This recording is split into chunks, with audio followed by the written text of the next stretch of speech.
Donc nous allons traiter donc des fonctions affines et de leur représentation graphique.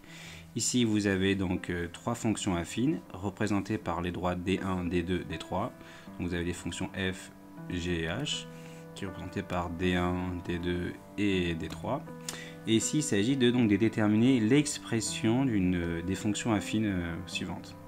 Alors déjà première question, c'est quoi l'expression d'une fonction affine? Donc là je fais un petit rappel sur les expressions d'une fonction affine. Donc une fonction affine, d'accord, elle a une expression, ça c'est important, de la forme mx plus p. Et donc ces valeurs-là, m et p, sont des valeurs importantes. M, c'est ce qu'on appelle le coefficient directeur de la droite, et p, l'ordonnée à l'origine de la droite. Donc ici, de manière générale, alors que le fameux l'ordonnée à l'origine, c'est là où, lorsque la droite vient couper l'axe des ordonnées. C'est une image de 0 sinon. Ici, vous avez donc l'ordonnée à l'origine. Ça se lit donc sur la graduation donc, de l'axe des ordonnées. Et ensuite, il s'agit de trouver le fameux m. Et lui, il ne se lit pas directement sur le graphique. Donc, en général, certains élèves pensent que m est ici. Pas du tout. M n'est pas du tout là. Donc, m, ça va donc la pente. Comment on peut donc se représenter la pente sur le graphique? Il faut prendre deux points. D'accord. Ici, je vais prendre deux points que j'appelle A et B, par exemple. Et pour aller de l'un à l'autre, il y a forcément une composante horizontale et une composante verticale. Donc vous avez ici la composante horizontale comme ça, que je note H, je l'oriente. Donc si je vais à droite, cette composante elle sera positive.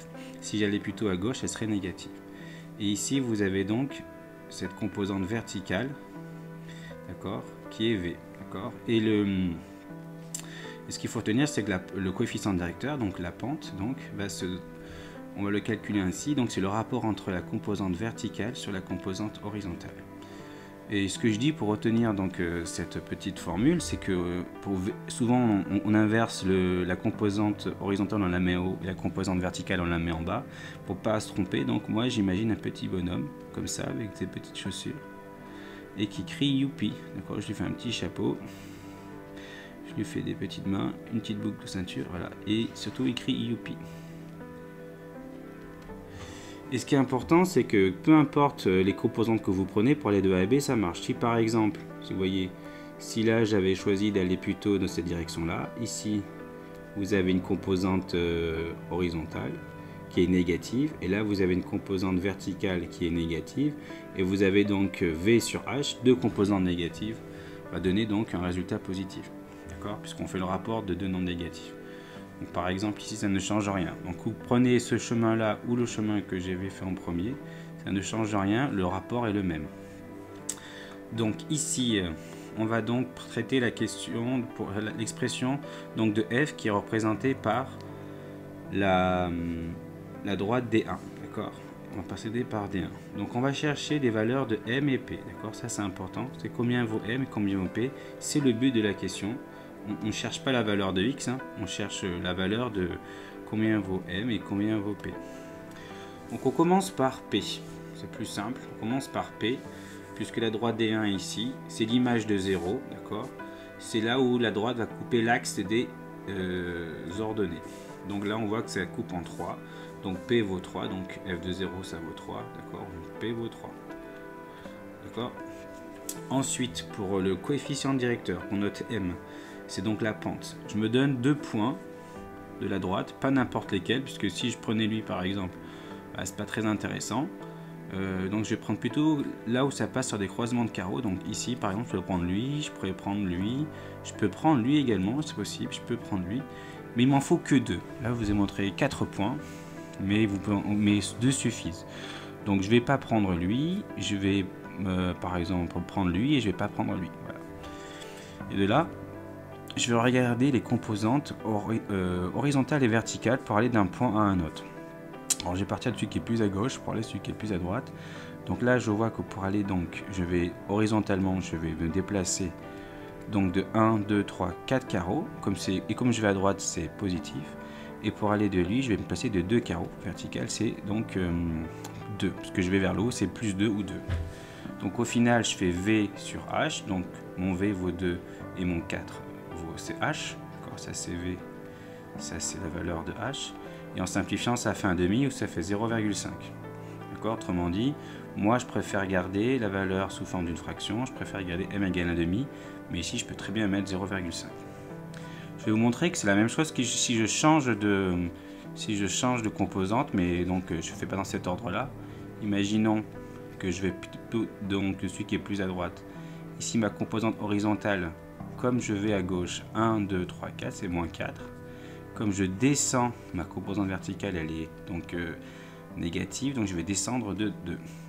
Et c'est pareil, vous voyez, m c'est toujours v sur h, ça fait moins 2 sur moins 4. Ça ne change rien, ça fait toujours 1,5 ou 0,5. Donc autrement dit maintenant, j'ai mon m et j'ai mon p. Mon p vaut 3 et mon m vaut 1 sur 2. Donc l'expression c'est mx plus p, donc c'est-à-dire 1,5x plus 3. Donc là vous avez la valeur de m et la valeur de p. J'aurais pu écrire, que c'était totalement recevable, d'écrire 0,5x plus 3. Maintenant on va passer donc pour la droite D2, donc j'efface tout. D2, passons maintenant à la droite D2, ici, donc D2 ici. Pareil, je vais chercher la même méthode, je cherche la valeur de m et p parce que l'expression c'est de g de x c'est mx plus p. Je cherche d'abord p, c'est l'image donc de 0 par g, c'est là où la droite coupe l'axe des ordonnées, et il s'avère que ça coupe ici. Et si vous regardez bien donc la droite D2, en fait vous reconnaissez ici donc la droite qui représente une fonction linéaire, donc ça passe par l'origine. Donc p vaut 0, c'est normal puisque là en fait la fonction elle est linéaire, puisque la droite passe par l'origine du repère. Donc ici vous avez p vaut 0, d'accord.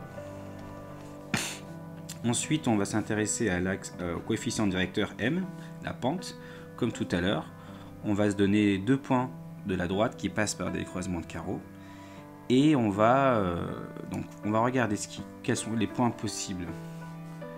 Il y a lui, bien sûr, toujours. Et est-ce qu'il y en a d'autres? On voit que non, il n'y en a pas là. Il n'y en a que 2 ici. Contrairement à tout à l'heure, on avait le choix. Ici, on n'a pas le choix. C'est que ces 2 points-là qu'on peut prendre. Donc là, je vais regarder la composante verticale. Donc là, je vais descendre. Donc ça va être négatif. Je descends de 1, 2, 3, 4 carreaux. Donc moins 4. Là, je vais à la gauche, donc c'est positif, et c'est donc la composante horizontale, c'est plus 3 ou 3. Donc maintenant, je vous rappelle que m, c'est v sur h. Et donc là, c'est ce que j'ai fait. Donc ici, si je laisse ici, donc mon v vaut moins 4. Donc là, ça vaut moins 4. Ça, c'est mon v. Et mon h vaut 3. Donc h égale à 3 ici. Donc ça fait moins 4 sur 3, le moins je peux le sortir de la fraction, ça fait moins 4 tiers. Ça c'est la valeur approchée décimale, elle n'est pas exacte donc elle ne m'intéresse pas. Donc je vais écrire tout simplement, donc mx plus p, donc m pour la valeur que j'ai trouvée ici, c'est moins 4 tiers, plus p qui vaut 0, donc je vais remettre plus 0 si je veux, mais bon, c'est pas très intéressant, donc je mets tout simplement g de x égale moins 4 tiers fois x, ou moins 4 tiers x. On passe à la dernière droite qui est D3. On remarque qu'elle est complètement horizontale, ça veut dire qu'elle est parallèle à l'axe des abscisses. Donc déjà, pareil, toujours le même, je dirais toujours la même méthode. On va chercher combien vaut m et combien vaut p, parce qu'on sait que h va s'écrire de la forme mx plus p. P c'est l'ordonnée à l'origine, là on le voit ici, c'est là où ça coupe l'axe des ordonnées. Ça coupe en moins 2, donc p vaut moins 2, d'accord. Et la pente, elle est nulle puisqu'en fait c'est complètement horizontal. Donc la pente elle vaut 0. Et on peut le voir, si je prends 2 points qui passent sur des croisements de carreaux, par exemple ces 2 points là, je fais la composante horizontale, c'est en bas donc c'est 1. Verticalement je ne monte pas, donc c'est 0. 0 sur 1 ça fait 0. Donc ici m vaut 0. Donc si je réunis ça, ça fait donc mx plus p, ça fait donc 0 fois x, plus moins 2. Donc 0 fois x, ça fait toujours 0, donc il va rester que moins 2. D'où l'expression de h, c'est h de x égale moins 2. Ça, c'est une fonction donc particulière, c'est une fonction constante. Ok. Il n'y a pas de x puisqu'elle est toujours constante, égale à moins 2. Alors qu'ici, je vous le rappelle, ici, comme la droite, elle passait par l'origine du repère, ou alors parce que son ordonnée à l'origine valait 0, et ça, on appelle ça une fonction linéaire. Je l'avais dit, mais je ne l'avais pas écrit. Ce sont quand même des fonctions affines, mais des fonctions particulières. D'accord? Elles sont quand même affines, mais elles ont la particularité d'être, celle-là-ci d'être linéaire et H d'être constante.